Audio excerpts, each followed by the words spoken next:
السلام علیکم ورحمۃ اللہ وبرکاتہ۔ الحمد للہ رب العالمین والصلاة والسلام علی اشرف الانبیاء والمرسلین نبینا محمد وعلی آلہ واصحابہ اجمعین، اما بعد فاعوذ باللہ من الشیطان الرجیم، بسم اللہ الرحمن الرحیم۔ انا انزلناہ فی لیلۃ القدر وما ادراک ما لیلۃ القدر لیلۃ القدر خیر من الف شہر تنزل الملائکۃ والروح فیہا بإذن ربهم من کل امر سلام ہی حتی مطلع الفجر۔ محترم ناظرین کرام، مختصر خطبہ مسنونہ کے بعد ہم نے سورۃ القدر کی ایک مکمل سورت کی تلاوت کی ہے۔ اس کا ترجمہ پہلی آپ سماعت فرما لیں۔ اللہ فرماتا ہے کہ ہم نے اس قرآن کو لیلۃ القدر میں، شب قدر میں نازل کیا ہے، اور اے نبی صلی اللہ علیہ وسلم، آپ کو کیا معلوم کہ شب قدر کیا ہے؟ شب قدر کی ایک رات کی عبادت 1000 مہینوں کی عبادت سے بہتر ہے، اور اس رات فرشتے اور روح الامین یعنی جبریل امین اپنے رب کے حکم سے تمام فیصلے کے ساتھ نازل ہوتے ہیں، اترتے ہیں، اور یہ رات طلوع فجر تک سراسر سلامتی والی اور امن و امان والی ہوتی ہے۔ محترم ناظرین کرام، سورت کی مناسبت کے لحاظ سے آج ہمارا مختصر موضوع ہے شب قدر کا معنی مفہوم کیا ہے۔ محترم سامعین کرام، یہ شب قدر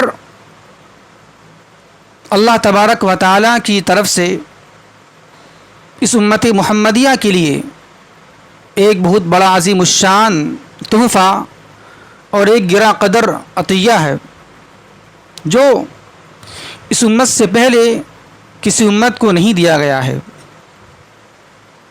شب قدر یہ دو لفظ سے مل کر بنا ہے، ایک ہے شب اور ایک ہے قدر۔ شب یہ فارسی زبان کا ایک لفظ ہے۔ شب کا معنی ہوتا ہے رات، اور قدر کا 3 معنی ہے، اور تینوں ہی اس رات مطلوب و مقصود ہے۔ تو آئیے ہم یہ دیکھتے ہیں کہ علماء کرام نے شب قدر کا 3 معنی کیا بیان فرمایا ہے۔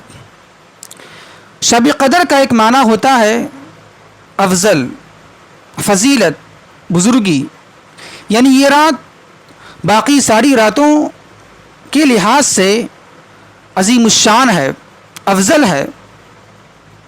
اللہ فرماتا ہے کہ لیلۃ القدر من خیر من الف شہر، کہ یہ رات باقی ساری راتوں کے لحاظ سے اتنی افضل ہے، اتنی عظیم الشان ہے کہ اس میں ایک رات کی عبادت 1000 مہینوں کی عبادت سے بہتر ہے۔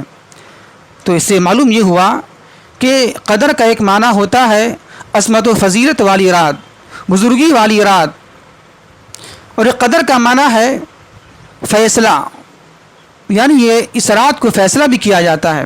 اللہ فرماتا ہے سورہ دخان میں، انا انزلناہ فی لیلۃ مبارکۃ انا کنا منذرین فیہا یفرق کل امر حکیم، کہ ہم نے اس قرآن کو لیلۃ مبارکہ یعنی مبارک رات یعنی شب قدر میں نازل کیا ہے، اور اس رات ہر حکمت والے معاملات کے فیصلے کر دیے جاتے ہیں۔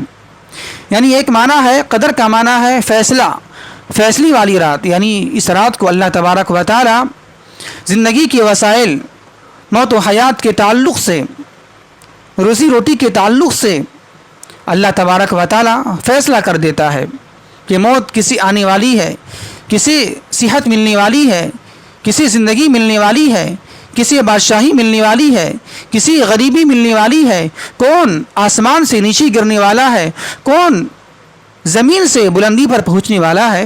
یعنی یہ سارے معاملات اللہ تبارک و تعالیٰ اس رات کر دیتا ہے.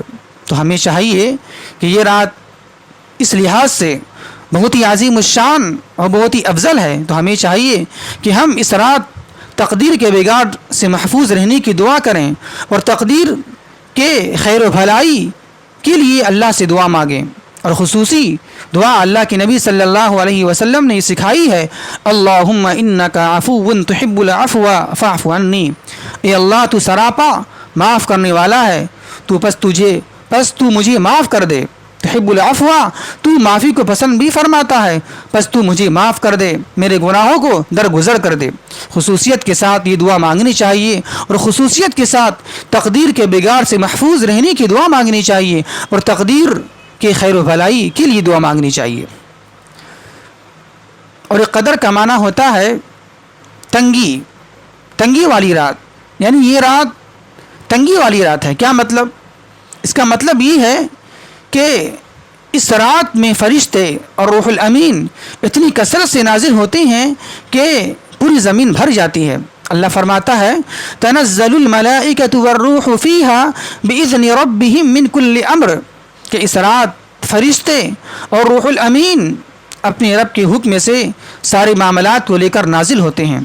اور مسند احمد کی ایک روایت ہے, اللہ کے نبی صلی اللہ علیہ وسلم نے بیان فرمایا ہے کہ شب قدر میں فرشتے اور روح الامین اس قدر نازل ہوتے ہیں, یعنی فرشتوں کی کثرت اتنی زیادہ ہوتی ہے, اتنی تعداد میں نازل ہوتے ہیں اس زمین کے اوپر کہ یہ زمین پوری تنگ ہو جاتی ہے, بھر جاتی ہے, اور اتنی بھر جاتی ہے کہ ان کی تعداد کنکریوں سے بھی زیادہ ہو جاتی ہے. تو معلوم یہ ہوا یہ رات تنگی والی بھی ہے, یعنی اس رات کو فرشتے اتنی کثرت سے نازل ہوتے ہیں کہ پوری زمین تنگ ہو جاتی ہے. اور اسی وجہ سے اسی کے پیش نظر یہ پوری رات طلوع فجر تک سراسر سلامتی والی ہوتی ہے. اللہ فرماتا ہے سلام ہی حتی مطلع الفجر, کہ یہ رات, یہ مکمل رات طلوع فجر تک سراسر سلامتی والی اور امن و امان والی, سکون والی ہوتی ہے. تو معلوم یہ ہوا کہ یہ رات بہت ہی عظیم الشان, بہت ہی محتم الشان ہے, اور یہ صرف رات اس امت محمدیہ کا اعزاز اور خصوصیت ہے. یہ رات, یہ شب قدر صرف اس امت محمدیہ کو دیا گیا ہے, اس سے پہلے کسی امت کو نہیں دیا گیا ہے. تو ہمیں چاہیے کہ یہ اتنا بڑا عظیم الشان تحفہ اللہ کی طرف سے مجھے ملا ہے, ہمیں اس کی قدر اور اس کی نعمت کا احساس اپنے دل کے اندر پیدا کرنا چاہیے, اور اس میں زیادہ سے زیادہ دعا, استغفار, دعا و مناجات, تلاوت قرآن, ذکر و اذکار کرنا چاہیے. اللہ سے دعا ہے کہ اللہ تبارک و تعالی ہمیں صحیح سمجھ کی توفیق عطا فرمائے. وما توفیقی الا باللہ, والسلام علیکم ورحمۃ اللہ وبرکاتہ.